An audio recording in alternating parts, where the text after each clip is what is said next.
자, 무엇을 냄새를 맡는 가운데 관을 닦는다고 하는가? 마땅히 이러한 생각을 하여야 한다. 내가 지금 맡고 있는 냄새는 거짓이며 실다움이 없으니, 고정된 실체가 없다는 거예요. 내가 지금 맡고 있는 냄새는 고정된 실체가 없으니 그 까닭은 무엇인가? 비근가, 안, 이, 비. 비근가, 코예요. 코로 냄새 맡아져지는 대상을 뭐라고 한다고 했어요? 향. 비근가, 향진이 화합하여 무엇이 생긴다? 비식이 생기고, 비식으로 말미암아 다음에 무엇이 생긴다? 예, 냄새를, 향을 분별하는 의식이 생겨나 강하게 냄새의 모양을 취하게 된다. 집착하게 된다. 이로 인하여, 그 냄새로 인하여 일체 법례와 모든 선악 등의 법이 있게 되고, 따라서 이름하여 냄새를 맡는다고 한다. 냄새로 인해서 그 냄새의 모양에 집착하게 되고 온갖 법례와 모든 선악 등의 법이 있게 된다. 그 오래전에, 몇 년 전에, 오래전에 10년 전인가요?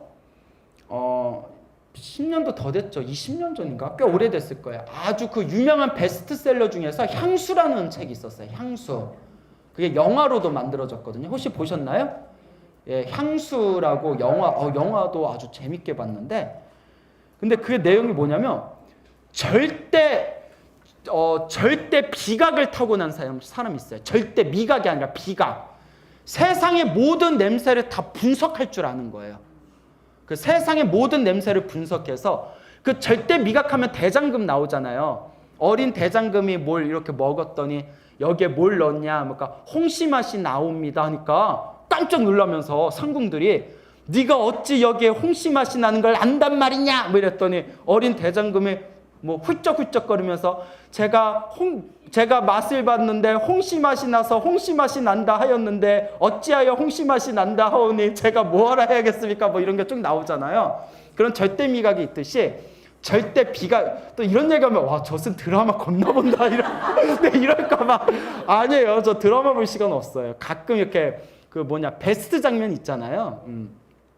그런데 절대 미각이 세상의 모든 냄새를 분석할 수가 있는 거예요. 그래서 얘가 세상의 가장 아름다운 향에 대한 집착이 생기면서 세상에서 가장 아름다운 향을 만드는 과정에서 세상의 가장 아름다운 향을 완성하려면 살인을 해야 돼요. 좋은 냄새가 나는 사람의 몸에서 향을 뽑아내는 거예요. 그러면서 일어나는 그 거대한 이야기, 드라마가 펼쳐지게 되는데, 마지막에는 이제 그 완전한 향을 만들게 돼요. 완전한 향을 만들고 그걸 자기 몸에 뿌려요. 그 이제 완성을 한 거예요. 완성을 한 뒤에 자기 몸에 뿌리니까 그 향 냄새를 맡은 사람들이 향을 자기 몸에 뿌린 그 향을 뒤집어 쓴 그 사람을 천사로 보이는 거예요. 그 향에 완전히 취해서. 그래서 어떡하냐면 잡아먹어요. 그 자리에서. 예, 잡아먹으면서 그게 뭐 허무하게 이렇게 끝나는 내용이 나오는데, 그걸 보면서 우와, 냄새가 사람에게 이렇게 엄청난 심리적인 작용을 주는구나 라는 걸 느낀 적이 있었거든요. 그래서 스님들이 지켜야 하는 계율 중에 하나가 몸에 향 뿌리지 말아라 라는 계율이 있어요. 인도는 향 문화가 발달한 것 같아요. 프랑스가 왜 향기가 발달했다는 건지 아시죠? 똥오줌을 하도 아무데나 버리니까 냄새가 나가지고 냄새를 없애려고 향을 뿌린 거래요. 똥오줌을 막 아무데나 싸고. 하이힐이 그래서 발전된 거래요. 하이힐이 맨날 똥 밟고 다니니까 긴 하이힐을 만들어서 똥을 밟아도 발에 안 묻게 하려고 만든 거래요. 더럽죠? 그리고 몸에 그리고 저도 책에서 봤는데, 불과 근대 시대에 오기 전에는 유럽이 그 사람들이 씻지 않는 걸 미덕으로 여겼대요. 씻지 않는 것을. 안 씻는 것을. 그 냄새 나니까 뭘로 이제 닦아내는 거예요? 향으로 그걸 없애는 거예요. 근데 인도 같은 경우도 향 문화가 발달했는데, 인도의 향 문화는 이제 향 꼽는 거. 왜냐하면 인도 사람들이 냄새가 많이 난대요. 카레라든가 이런 향신료 있잖아요. 인도 사람들이 이제 인도 그쪽의 냄새가 유독 유전자적으로 냄새 향취가 강하기 때문에 그런 냄새 같은 걸 제거해주는 또 향 문화가 많이 발달되어 있대요. 그런 향 문화가 발달되어 있는데, 스님들은 이제 몸에 향을 뿌리면 안 된다는 계율이 있어요. 그래서 스님들이 이렇게 로션 바르잖아요. 원래 계율에서는 로션 바를 때 향냄새가 안 되는 베이비 로션을 바르게 돼 있어요. 근데 요새는 뭐 그냥 신도들이 선물을 주시니까 그냥 주시는 대로 그냥 다 바르는데, 원래는 몸에다 향수를 스님들이 뿌리면 안 된다, 이런 내용들이 있습니다. 자, 그래서 이와 같이 냄새라는 것도 돌이켜서 그 냄새를 맡는 마음을 가만히 관찰하면 그 모양이 고정된 실체가 있다 없다? 고정된 실체가 없다. 보이지 않는다. 마땅히 알아라. 냄새를 맡는다는 것과 모든 법은 필경 공적한 것이다. 이것을 관을 닦는다고 한다라고 했습니다. 그 우리 불교에서는 오신채를 먹지 말라 돼 있거든요. 들어보셨죠? 파, 마늘, 부추, 달래, 흥거라고 있어요. 흥거. 흥거는 우리나라에 없고 저쪽 인도 쪽 지방에서 나는 흥거라는 아주 향이 가득한 향신료가 있대요. 근데 우리나라는 이제 흥거가 없으니까 대신 양파가 들어가요. 파, 마늘, 양파, 부추, 달래. 원래 경전에 보면 이제 흥거라는 게 들어가는데, 뭐 파, 마늘, 부추, 달래, 흥거. 근데 이게 오신채를 왜 먹지 말라냐면, 뭐 그래요. 그걸 먹으면 음욕이 강해진대요. 그 어떤 정력제 같은 역할을 하나 봐요. 그러니까 파마늘이 엄청 좋다고 하잖아요. 그 어느 스님이 그러세요. 야, 스님들 먹는 것도 없고 몸 골골한데 몸에 좀 파, 마늘, 양파는 다 먹지 말라 하네, 이래요.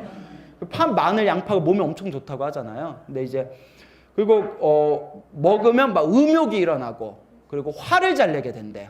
화를 잘 나게 되고, 그게 그 기운이 좀 거친 기운이 있대요. 그리고 중요한 게 냄새가 지독해요. 몸에서 나는 냄새.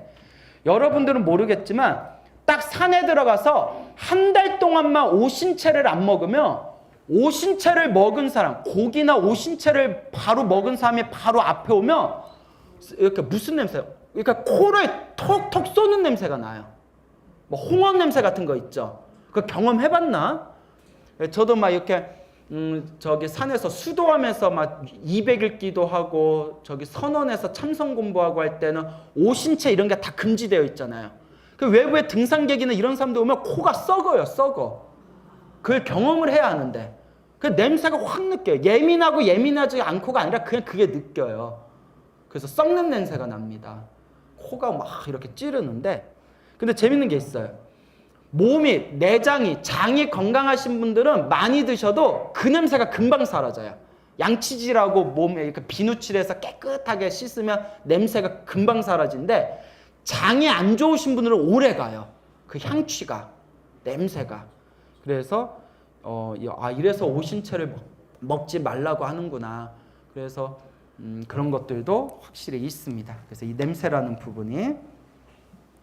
네 번째, 혀가 맛을 볼 때에 질을 닦는다는 것은 맛을 볼 때마다 곧 어디에서 맛을 얻는 것과 같음을 아는 것이다. 꿈속에서 맛을 얻는 것 같음을 알아라. 맛있는 걸 먹어도 어디서 먹는 것 같다? 꿈속에서 먹는 것 같아서 실체가 없다는 거예요. 만약 입에 맞는 뛰어난 맛이라도 탐욕과 애착을 일으키지 말고 입에 맞지 않고 나쁘게 느껴지는 맛을 보더라도 성내는 마음을 일으키지 않고, 우리 그러죠. 이거 먹다가 그 드라마 보면 나오잖아요. 이제 며느리가 이렇게 어머니한테 잘 보이려고 음식을 잘했더니 이렇게 드시더니, 예, 여기다 마늘 넣니? 이러는 거예요. 예, 어머니 맛을 좀 맛있게 하려고 마늘 넣었어요. 어머 어떡해, 나 오늘 모임 있는데 너는 이렇게 눈치 없이 마늘 내니 하고 막 호들갑 떠면서 며느리를 막 꾸짖는 내용이 나오거든요. 아, 저 쌤 드라마 진짜 엄청 보는구나. 네. 내가 한때 열심히 봤던 드라마가 사랑과 전쟁. 네. 아니, 하도 그 부부관계 부부 상담을 많이 하시는데 내가 해줄 말이 있어야지. 그래서 선택한 게 뭐였다? 사랑과 전쟁. 그래서 저는 모든 부부를 보면 한때 병이 생겼어요. 사랑과 전쟁에 제대로 된 사람들이 없잖아요. 모든 부부를 보면 아니야, 뒤에서는 분명히 뭔가 있을 거야. 네? 자, 그래서 이제 맛에 좋은 것이든 나쁜 것이. 그래서 옛날 큰 스님들 시를 보면 이런 게 나와요. 된밥을 주면 된밥대로 좋고, 예? 그리고 죽밥을 주면 죽밥대로 좋고, 주면 주는 대로 달게 먹고, 뭐 이런 표현들이 나오거든요. 이래도 좋고 저래도 좋고. 근데 이렇게 살면 정말 참 인생은 편안할 텐데 중요한 게 있어요. 이렇게 살 사람들은 결혼하면 안 돼. 저 자식이 고생해. 예? 그러니까 정말 이렇게 살면 너무나 편안하고 행복하지만 사회 눈으로 보면 뭐가 되겠어요? 약간 호구가 되는 거죠. 예. 그러니까 나는 분명히 라떼를 시켰는데, 커피 라떼를 시켰는데 아메리카노가 나왔어. 그러면 이제 저 같은 경우에는 아이 괜찮아요. 저 아메리카노도 되게 좋아요 하면 이건 이제 스님 입장이잖아요. 괜히 사람 불러서 뭐 이거 귀찮으니까 아메리카노는 아메리카노대로 좋고 라떼는 라떼로 좋고. 그럼 이제 같이 있던 신도들은 또 안 그래요. 스님 이런 거 그냥 두면 안 돼요. 이런 거 확실해야 돼요. 이봐 일로 와봐. 학생이야? 내가 너만한 딸이 있어서 하는 얘기인데 창사 있다고 그러면 안 돼요. 이러면서 내가 앞에서 민망해요. 아우 나 괜찮다고. 예, 그런 좀 센 보살들이 있어요. 예, 경험 없으신가 여러분들? 주는 대로 먹어라. 알겠죠? 네. 주는 대로. 좀 남편들이 그랬으면 좋겠죠? 네. 주는 대로 먹었으면 좋겠죠? 불교 공부 시키세요. 불교 공부 시켜서 스님께 못 배웠어? 주는 대로 먹어. 자, 그래서 입에 맞는 것도 아니고 입에 맞지 않은 것도 아닌 맛이라도 분별하거나 기억하여 생각을 일으키지 않으면 이것을 무엇을 닦는다고 한다? 지를 닦는다고 한다. 자, 어떤 의미인지 아시겠죠? 예, 성철 스님께서 젊었을 적에, 성철 스님 아시죠? 해인사 백년암의 큰 스님이셨던 성철 스님이 젊었을 적에 용성 스님, 백용성 스님 아시죠? 우리나라 독립운동 하시고 그렇게 또 그렇게 수행을 해서 아주 큰 깨달음을 얻으셨다고 아주 그냥 후학들의 존경을 받던 큰 스님이셨던 백용성 스님을 만나 뵙게 됐는데, 어느 날 성철 스님하고 용성 스님하고 이제 그때 용성 스님은 큰 스님이었고 성철 스님이 이제 출가한 지 얼마 안 됐을 때죠. 같이 이제 겸상을 할 때가 있었대요. 어디 이제 만행을 갔나 이렇게 큰 스님하고 겸상을 했는데, 공양을 다 드시고 나서 큰 스님이 한숨을 푹 내쉬면서 철수자, 참선하는 스님을 수자라고 해요. 수자. 그래서 성철 스님을 철수자. 내가 공부가 깊이 된 줄 알았는데 내 공부가 많이 부족하구려. 성철 스님이 깜짝 놀라서 이 조선에 스님 많은 분이 어디 있다고 그런 말씀을 왜 하십니까? 하니까 이 얘기 듣고 내가 충격을 받았어요. 용성 스님 하신 말씀이 밥을 먹다가 입맛에 맞는 반찬에 젓가락이 한 번 더 가더래요. 맛에 분별이 없어야 되는데 입에 맞는 반찬에 젓가락이 몇 개 다 더 가는 것을 딱 알아채시고 내 공부가 아직도 부족하구나. 내가 그걸 보면서 무슨 생각을 했겠어요?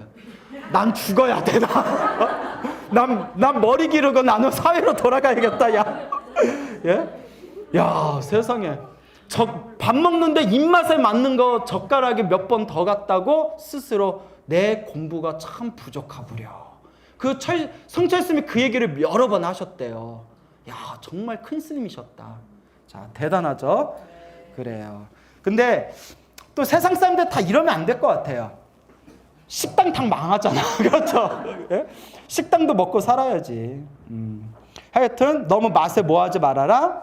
네, 집착하지 말아라. 무엇을 혀가 맛을 볼 때, 음식을 먹을 때 윗바사나 관을 닦는다고 하는가? 마땅히 이러한 생각을 하여야 한다. 지금 느끼고 있는 맛은 그 실체를 얻을 수 없는 것이다. 고정된 실체가 없다가 계속 나오죠? 여러분, 고정된 실체가 없다라는 그 한 문장에 우리가 대승불법을 공부하는데 굉장히 중요한 키워드, 열쇠입니다. 열쇠. 아시겠죠? 네, 그래서 여러분들이 매일 조석으로 독송하고 있는 반야심경의 핵심 자체가 고정된 실체가 없다는 거예요. 고정된 실체가 없으니 집착하지 말아라. 집착하지 않으면 그 자리가 바로 깨달음이라는 거예요. 한국인들이 가장 좋아하는, 한국 불자들이 가장 많이 독송한다는 금강경의 핵심도 무엇이 없다? 아상, 인상, 중생상, 수자상이라는 고정된 실체가 없다는 거예요. 이 고정된 실체가 없다라는 이 내용을 그냥 가볍게 생각하지 마십시오.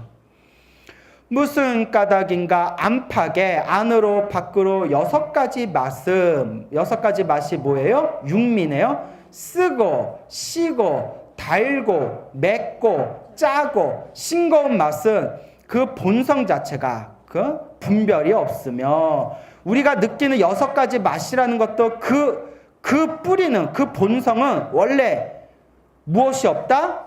분별할 바가 없다는 거예요. 분별은 다 누가 하는 거다? 우리 마음이 분별하는 거예요. 우리 의식이 분별할 뿐이다. 내부의 설근과 화합함으로 인하여 무엇이 생기고? 설식이 생기고, 다음에 무엇이 생겨서? 의식이 생겨나 그 의식이 맛을 분별해서 강하게 맛의 모양을 취하게 된다. 집착하게 된다. 이로 인하여 일체 법례와 모든 선업과 악업 등의 법, 존재, 현상이 있게 된다. 그러나 돌이켜서 맛을 연하는 식을 관하며 돌이켜서 맛에 인연하는 그 식, 설식을 가만히 관해보면 내가 맛을 분별하는 그 설식이라는 것 자체도, 그 미각이라는 것 자체도 고정된 실체의 모습이 있다 없다? 고정된 실체의 모습이 없다.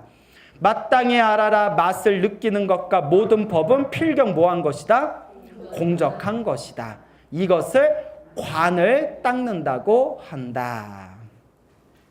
자, 몸이 촉감을 느낄 때, 5번째, 몸이 촉감을 느낄 때 질을 닦는다는 것은 촉감을 느낄 때마다 마치 헛개비와도 같아. 무엇과도 같아? 헛개비라는 거예요. 헛개비와 같아. 헛개비는 실체가 있어요, 없어요? 실체가 없음을 아는 것이다. 만약 뜻에 맞는 즐거운 촉감을 느끼더라도 탐욕과 애착을 일으키지 않고, 뜻에 맞지 않는 괴로운 촉감을 느끼더라도 성내거나 번뇌를 일으키지 않고, 뜻에 맞는 것도 아니고 맞지 않는 것도 아닌 촉감을 느끼더라도 기억하여 생각을 일으키거나 분별하지 않으면 이것을 질을 닦는다고 한다. 촉감의 가장 강력한 욕망이 성욕이래요. 성욕. 그러니까 이제 이걸 우너스님이나 이런 분들은 그걸 번역할 때 살 닿음이라고 표현해요. 살이 닿는다. 살의 맞닿음. 그래서 촉감에 대한 강력한 욕망이 이제 성욕이 되겠고요. 그리고 우리가 안마 받을 때 시원함을 느끼는 거 있죠. 안마 받을 때 시원함을 느끼는 것도 요 미묘한 촉감에 대한 집착이 들어간대요. 미묘한 촉감.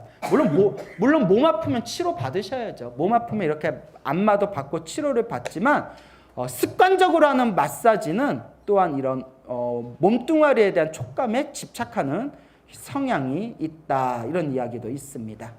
자, 그래서 뜻에 맞지 않는 촉감을 느끼더라도 분별하지 않고 성을 내지 않고 이런 것들은 금강경에 보면 인욕비구가 가리왕에게 온몸이 갈기갈기 찢기는 내용이 나와요. 그렇죠, 여러분. 금강경에 보면 인욕선인이 가리왕에게 할절 신체, 몸이 갈기갈기 찢겨 나갈 때 거기에 대해서 분노를 일으켰다, 일으키지 않았다? 분노를 일으키지 않았다. 내 몸뚱아리의 고통을 느낄 때도 분노를 일으키지 않았다. 이제 이런 내용이 나옵니다. 무엇을 몸이 촉감을 받을 때 관을 닦는다고 하는가? 마땅히 이러한 생각을 하여야 한다.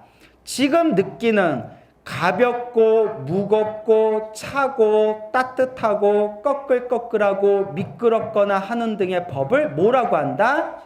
촉감이라고 한다. 촉감. 머리와 두 손과 두 발과 몸통의 6부분을 뭐라고 한다? 몸이라고 하나.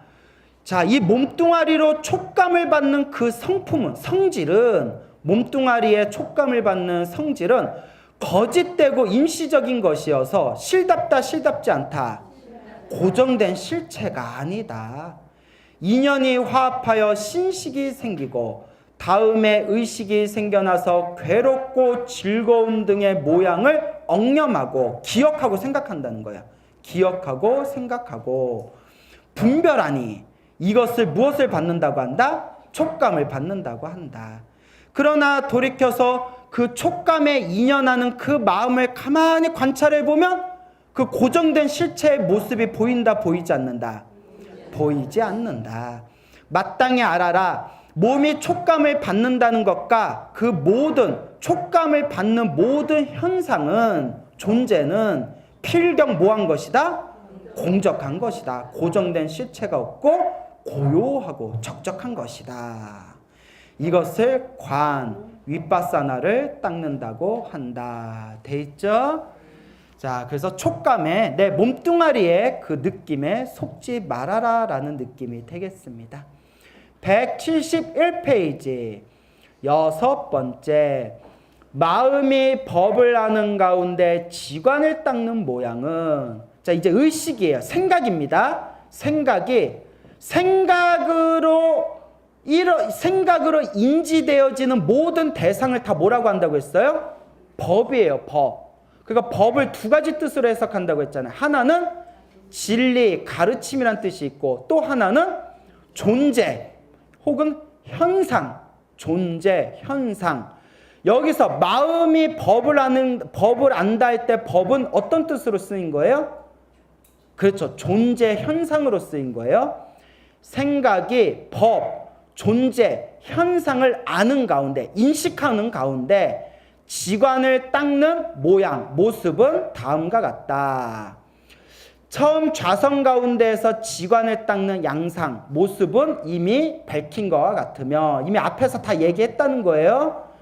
지금은 스스로 위의 육근에 의지하여, 안입이 설신의 육근에 의지하여 지관을 닦는 모양인데, 뜻하는 바에 따라서 일을 쓰는 것이다. 뭐 하는 바에 따라서? 뜻하는 바에 따라서, 생각하는 바에 따라서 일을 쓰는 것이다. 생각을 이제 생각의 흐름을 잘 파악해서 이 지관을 잘 닦는다, 잘 쓴다.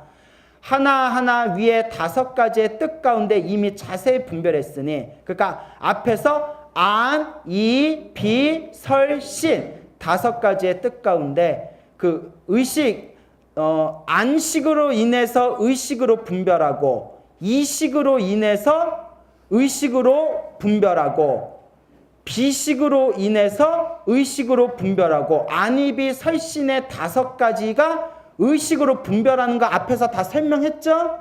예, 앞에서 다 설명했어요. 의식으로 분별한다. 하나하나 위에 5가지의 뜻 가운데 이미 자세히 분별했으니, 여기서는 거듭 분별한다, 분별하지 않겠다. 그러니까 앞에서 나와 있는 것 잘 다스리면 그게 바로 무엇을 다스리는 거다? 의식을 다스리는 거라는 거예요. 알겠죠?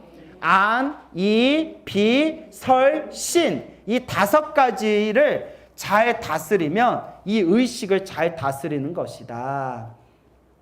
수행자가 만약 능히 행주좌화와 견문각지, 견은 보고, 무는 듣고, 각지는 생각하고 사유하는 거예요. 생각하고 사유하는 거. 보고, 듣고, 생각하는 거. 견문각지의 모든 상황에서 지관을 닦을 수 있다면 마땅히 알아라. 이 사람은 진실한 대승의 도를 닦는 것이다. 여러분들이 이미 앞에서 나온 것처럼 일상생활에서 행주좌화와 안입이 설신의, 이걸 견문각지 4글자로 딱 모아놓은 거예요. 아시겠죠? 안입이 설신이 이 견문각지에서 내 마음을 잘 다스릴 수 있다면 그게 바로 대승의 도를 닦는 것이다. 자, 그래서 팔만대장경을 한 글자로 만들면 뭐가 된다고 했어요? 예, 그러니까 마음 하나 잘 들여 쓰는 거예요. 마음 하나, 자, 이 마음 하나 잘 다스려라 라는 그 하나를 이렇게 길게 설명하는 거예요. 이렇게 길게 설명해 놓은 걸 다시 한 문장으로 만들면 뭐가 돼요? 마음을 잘 다스려라. 172페이지 마하바냐 바라밀경에서 말씀하신 것과 같다. 뭐라고 말씀하셨냐? 부처님께서 수보리에게 이르시길, 수보리, 보리보리 무슨 보리? 금강경에서 나오죠? 보리차를 좋아하시나 봐. 수보리야, 만약 보살이 갈 때는 간다는 것을 알고, 머물 때는 머문다는 것을 알고, 앉을 때는 앉는다는 것을 알고, 누울 때는 누운다는 것을 알고, 내지 나아가 승가리를 읽고, 승가리는 가사예요. 가사, 우리 승들이 입는 가사. 가사를 읽고 의발을 지니고, 가사와 의발, 가사와 바루, 의발을 지니고, 먹고 마시고 누워 쉬고 앉고 서고 잠자고 깨고 말하고 침묵하고 선정에 들어가고 깨어나는 것을 한 마음으로 한다면 마땅히 알라. 이 사람을 무엇이라고 한다? 보살 마하여. 마하여는 대승이란 뜻이에요. 대승 불교할 때 대승. 보살 마살하고 같은 뜻이라고 보면 돼요. 보살 마살. 이 사람을 뭐라고 부른다? 보살 마살. 그러니까 수보리야, 지금 우리가 행주 좌와 어묵 동정, 그리고 안입이 설신이 견문각지, 하나하나 24시간 내가 행동하고 있는 모든 것을 있는 그대로 활짝 깨어서 온전히 하나의 마음으로 바라볼 수 있고 다스릴 수 있다면 이런 사람이야말로 진정한 보살 마살이다. 참 대단하죠? 그러니까 우리는 사실 우리 수준이 이런 수준이 돼야 안 돼요. 대신 흉내낼 수는 있어요. 뭐 할 수는 있다? 네. 기분 좋아도 나무 아미타불, 화가 나도 나무 아미타불, 즐거워도 나무 아미타불, 괴로워도 나무 아미타불, 돈을 많이 벌어도 관세음 보살, 사기 맞아도 관세음 보살. 네? 이렇게 내 마음을 연불로 모을 수 있으면 우리가 보살 마하사를 따라가는 수행자가 되는 겁니다. 참 대단하죠? 어느 노보살님이 계시는데 연세가 많으세요. 하루에 10년인가 20년째를 하루에 나무아미탑을 3만 번씩을 하신대요. 하루도 안 빠지고. 나무아미탑을 하루에 몇 번을 하신다? 3만 번을 하신대요. 그러니까 얼굴이 완전 애기 같으세요. 아주 애기 같으신데 아들, 이제 자녀분이 많은데 사랑하는 아들이 있는데 아들이 외국에 나가서 사업하다가 전 재산을 다 날렸대요. 그 어머님이 좀 사셨나 봐요. 그 유산으로 남겨준 것까지 다 날린 거예요. 집안이 휘청거렸겠죠? 여러분들 같으면 어떡하겠어요? 말처럼 쉽지가 않은데, 예. 이러더래요. 아들이 와서 막 울고, 막 울곤 불곤 난리 나고 막 그냥 집안이 난리가 났는데, 염주를 이렇게 굴리면서 어떡하냐 하시더니 나무아미타불 막 흔들림이 없으시더래요. 돈 버린 거 어떡하냐 하면서 그냥 나무아미타불. 야, 그게 수행의 힘이에요. 그게 수행의 힘. 정말 우리가 그렇게 마음이 쉴 수 있다면 얼마나 좋겠어요. 사실 잘 살고 못 살고는 결국 누구 복이에요? 내 복이에요. 잘 살고 못 살고는 내 복입니다. 근데 일이 잘 풀리든 안 풀리든 많은 사람들은 일이 잘 풀리기를 바라는 마음으로 절에 다니거든요.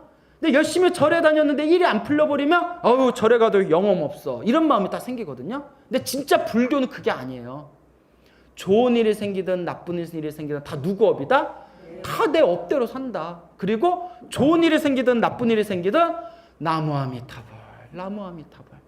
이렇게만 살 수 있으면 우리가 보살 마하살의 뒤꿈치는 따라가지 않겠냐. 뒤꿈치는.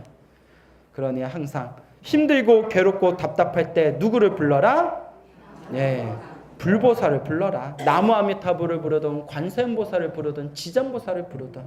그 여러분, 이거는 저만 경험한 게 아니라 수많은 사람들이 경험했어요. 아무리 힘들고 괴로워도 매일매일 영불하고 기도하면 부처님이 딱 목구멍은 틔워주신대요. 무슨 말인지 알죠? 숨구멍은 틔워주신대요. 아무리 업이 두꺼워도 숨구멍은 틔워주신다. 그러니까 힘들고 괴로워도 항상 염불하시기 바랍니다. 또한 만약 사람이 능히 이와 같이 행한다면 어느 장소에서든 대승을 닦을 것이고, 대승 부처님 최고의 가르침을 닦는 것이고, 이 사람은 세간에서 세상에서 가장 훌륭하고 가장 높아서 짝할 리, 여기에 비교할 리가 없는 것이니 이렇게만 할 수 있다면 대지도론에서 개성으로 말씀하신 것 같다. 숲속의 나무 사이에 한가로이 앉아서 조용하게 모든 악을 소멸하며 담백하게 소박하게 맑고 깨끗하게 한마음 얻으니 이 즐거움은 하늘세계 천상의 즐거움조차도 비교할 수가 없다. 그래서 천상의 즐거움조차도 아니다. 이야, 사람들은 세상에 세간의 이익과 명성, 그러니까 이게 우리가 반성해 봐야 돼요. 중생들은 세간의 이익과 명성, 좋은 옷과 좋은 잠자리를 구하지만 이 즐거움, 이 돛닦는 즐거움은 편안하고 안온한 것이 아니니 이익을 추구하면, 왜 편안하고 안온한 것이 아니냐? 세속적인 편안함과 세속적인 안온한 것이 아니라는 거예요. 왜냐? 이런 즐거움은 무상한 즐거움이란 거예요. 어떤 즐거움? 무상한, 결국은 변하고 마는 무상한 즐거움이니 이익을 추구하면, 세상의 이익을 추구하는 것은 만족이 있다 없다? 만족이 없어요. 여러분 느끼시죠? 아우, 내가 이것만 벌고 쉬어야지. 이거 벌면 조금만 더 벌고 쉬어야지. 조금 더 벌면 에휴, 그냥 죽을 때까지 벌어보자. 만족이 안 돼요. 참 희한하죠. 그러다 몸에 큰 병 한번 오고 나서야 아유, 참 세상 욕심 부질없다. 몸 건강한 게 최고다. 이런 거 느낀다면서요. 그래서 그런 얘기들을 많이 하세요. 몸 한번 크게 아프고 나면 사람이 좀 철드는 것 같다고. 예, 그런 얘기를 합니다. 근데 우리가 몸 아프지 않고 철들어야겠죠?